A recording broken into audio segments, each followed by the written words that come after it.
નવસારીના સાંસદ અને ભાજપના વરિષ્ઠ નેતા સી.આર. પાટીલે નવસારી જિલ્લાના ભાજપ કાર્યકરો માટે એક મહત્વપૂર્ણ જાહેરાત કરી છે.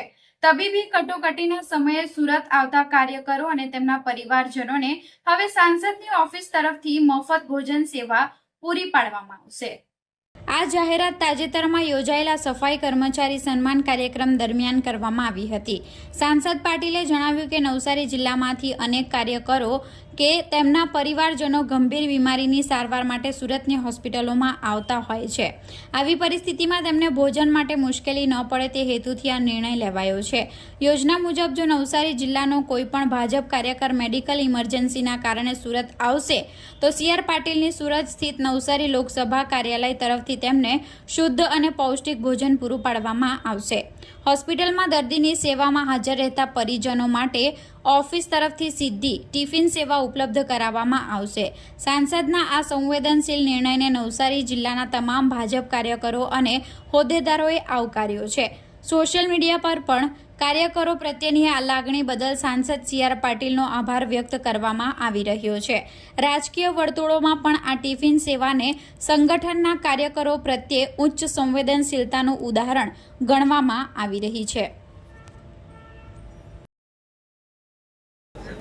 નવસારી મહાનગરપાલિકા અને દિવ્ય ભાસ્કરના સંયુક્ત ઉપક્રમે નવસારી નગરપાલિકામાં એક સરસ મજાના કાર્યક્રમનું આયોજન કરવામાં આવ્યું હતું.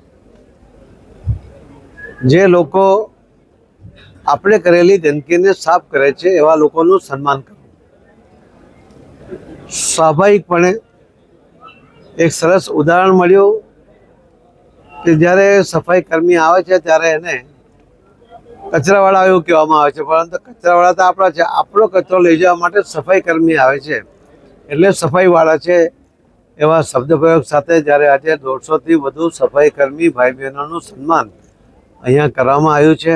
ખરેખર આ સન્માન પણ એમના માટે ઓછું છે એવું ખૂબ જ મહત્ત્વનું એ કામ આ સફાઈ કર્મી ભાઈ બહેનો કરતા હોય છે.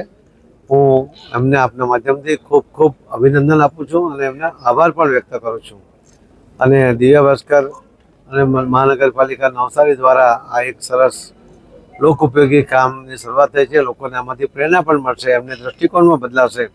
એટલે ઓછી ગંદકી કરવી અને યોગ્ય જગ્યાએ નિકાલ કરો એની જાગૃતિ પણ એના કારણે આવશે. માનનીય પ્રધાનમંત્રી મોદી સાહેબ સ્વચ્છતા માટે સતત આગ્રહી હોય છે અને એના કારણે આખા દેશમાં જે રીતે અવેરનેસ આવી છે, નાના બાળકોથી માંડીને મોટા લોકો સુધી હવે કચરો ગમે ત્યાં નાખતા નથી. બાળકો પણ ચોકલેટ ખાઈને રેપર એ ગમે ત્યાં નાખતા નથી. એ પ્રકારની અવેરનેસ બધામાં જ આવી છે.